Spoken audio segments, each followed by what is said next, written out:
Assalamualaikum warahmatullahi wabarakatuh. Perkenalkan, nama saya Afdahar Papi dari kelompok 2 dari ilmu perkembangan psikologi.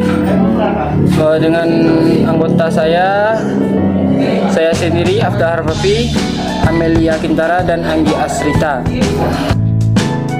Baiklah, pertemuan kali ini saya akan membacakan materi tentang perkembangan fisik pada masa pertengahan dan akhir anak-anak. Perkembangan masa pertengahan dan akhir anak-anak menunjukkan pada 2 tahap perkembangan yang berbeda dalam rentang usia anak-anak. Masa pertengahan anak-anak juga dikenal sebagai masa kanak-kanak tengah. Usianya mencakup rentang usia antara 6 hingga 12 tahun.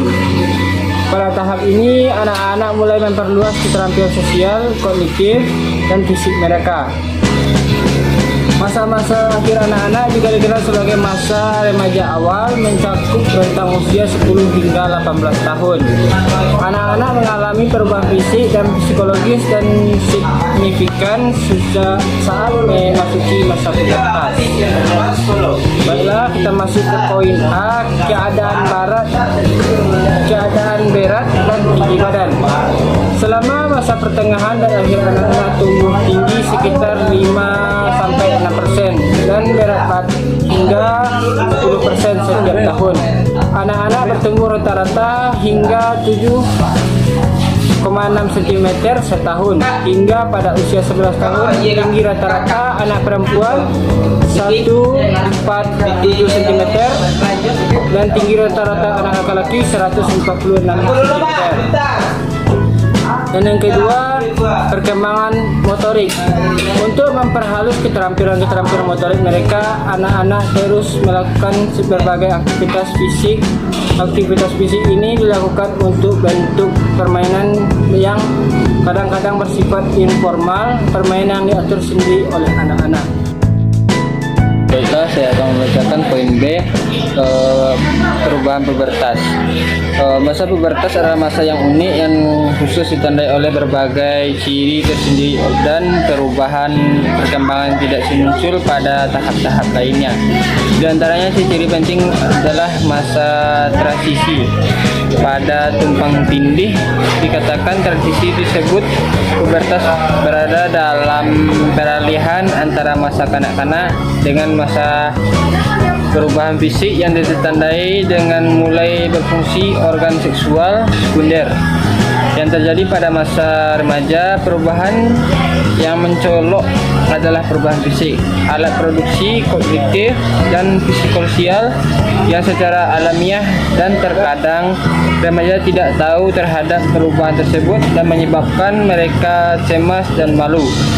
Baiklah, materi selanjutnya akan diteruskan oleh rekan saya. Baik, saya akan melanjutkan materi selanjutnya. C. Aspek psikologis yang menyertai perubahan fisik. 1. Perkembangan identitas. Perubahan fisik yang terjadi pada masa pubertas dapat mempengaruhi cara remaja memandang diri mereka sendiri dan membentuk identitas mereka. 2. Perkembangan emosi. Perubahan hormonal yang terjadi selama pubertas dapat mempengaruhi stabilitas emosi remaja. 3. Perkembangan sosial.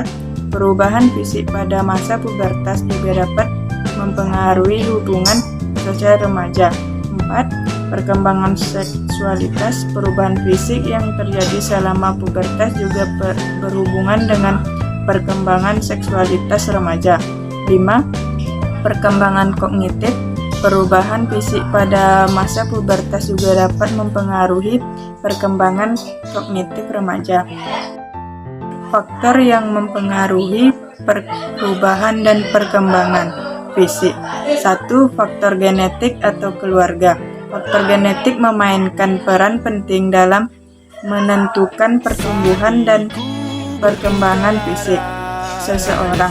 Genetik yang diwarisi dari orang tua dapat mempengaruhi tinggi badan, struktur tubuh, dan karakteristik fisik lainnya. 2. Faktor lingkungan. lingkungan tempat tinggal, pola makan, akses terhadap nutrisi yang cukup, tingkat aktivitas fisik, dan paparan terhadap zat berbahaya dapat mempengaruhi perkembangan fisik peserta didik. 3. Faktor gizi. Asupan gizi yang cukup dan seimbang sangat penting untuk mempertumbuh dan perkembangan fisik optimal. Nutrisi yang mencukupi termasuk protein, vitamin, mineral, dan zat-zat penting lainnya diperlukan untuk memenuhi kebutuhan tubuh dalam proses pertumbuhan dan perkembangan. 4. Faktor hormonal. Hormon dalam tubuh seperti hormon pertumbuhan, hormon seks, dan hormon tiroid memainkan peran penting dalam mengatur pertumbuhan dan perkembangan fisik. 5. Faktor kesehatan. Kesehatan secara umum juga mempengaruhi perkembangan fisik peserta didik. Penyakit, gangguan hormonal, dan kondisi kesehatan lainnya dapat mempengaruhi pertumbuhan dan perkembangan fisik. Baik, materi selanjutnya akan disampaikan oleh Hendrik Asrita. Baiklah, saya Yasrita akan melanjutkan pembacaan materi yang individu yang berkebutuhan khusus. Individu berkebutuhan khusus atau IBK adalah seseorang atau anak yang memiliki keterbatasan dalam fungsi kognitif, fisik, maupun emosi yang menghalangi kemampuan individu untuk berkembang, baik yang terklasifikasi dalam kesulitan belajar, ADHD, retardasi mental, gangguan fisik, sensoris, gangguan bicara dan bahasa, autisme maupun gangguan emosi dan perilaku. Berikut adalah beberapa contoh individu yang berkebutuhan khusus. Yang pertama, individu dengan kebutuhan pendidikan khusus. Termasuk dalam kategori ini adalah individu dengan gangguan belajar, gangguan perkembangan, autisme, tunanetra, tunarungu, dan gangguan perkembangan lainnya. Yang kedua, individu dengan kebutuhan fisik khusus. Contohnya adalah individu dengan kebutuhan perawatan kesehatan khusus seperti yang memiliki keterbatasan mobilitas khusus, seperti yang memiliki cacat fisik atau kondisi medis kronis. 3. Individu dengan kebutuhan psikologis khusus. Ini mencakup individu dengan gangguan mental seperti depresi, kecemasan, gangguan bipolar, atau gangguan makan. Yang keempat, individu dengan kebutuhan sosial khusus.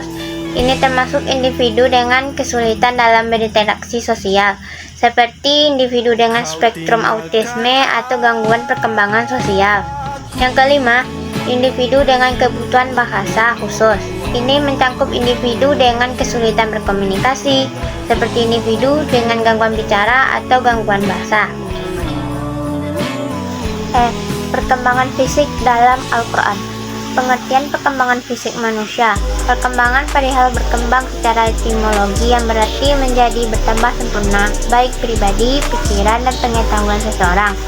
Sedangkan secara terminologi, perkembangan dapat diartikan sebagai suatu perubahan yang progresif dan kontinu dalam diri individu dari mulai lahir sampai mati. Perkembangan dapat juga diartikan sebagai perubahan-perubahan yang dialami oleh individu atau organisme menuju tingkat kedewasaannya atau kematangannya yang berlangsung secara sistematis atau saling kebergantungan atau saling mempengaruhi antara bagian-bagian organisme dan merupakan suatu kesatuan yang utuh. Progresif bersifat maju, meningkat, dan mendalam baik secara kuantitatif maupun kualitatif dan berkesinambungan menyangkut fisik maupun psikis. B. Tinjauan psikologi Quran. Perkembangan fisik manusia. 1. Sariyun atau ayunan. Penggunaan bentuk sariyun yang terdapat pada dua tempat untuk menunjuk pada makna anak-anak. 2. Sif. Secara bahasa mempunyai beberapa arti. Rakusya wa na'imah, yakni lunak dan lembut, seperti atiflus syagir atau anak kecil yang lembut. 3. Walad. Dalam bentuk ketujuh yang maulud, yang dilahirkan atau anak yang dimana terdapat dalam surat Al-Baqarah ayat 2 133. Periode ini di tahap di mana pertumbuhan dan perkembangan berlangsung sangat cepat, terutama pada tahun pertama. 4. Fasa, yang berarti pemuda. Arti itu kemudian pindah ke arti budak. Perpindahan arti itu karena budak, kendati pun sudah besar dan tua, tetap dipandang sebagai anak kecil sebab ia tidak memiliki kebebasan. 5. Kahilun, yang berarti pemuda, dijelaskan dalam Al-Quran sebanyak 2 kali.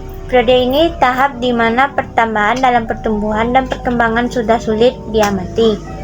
Yang keenam, Syaikh, yang artinya usia lanjut, yang dimana Al-Quran mengulang kataan ini sebanyak 3 kali dalam Al-Quran. Tahap usia lanjut adalah tahap di mana terjadi penuaan dan penurunan, yang penurunan lebih jelas dan lebih dapat diperhatikan daripada tahap usia baya. Sekian, terima kasih.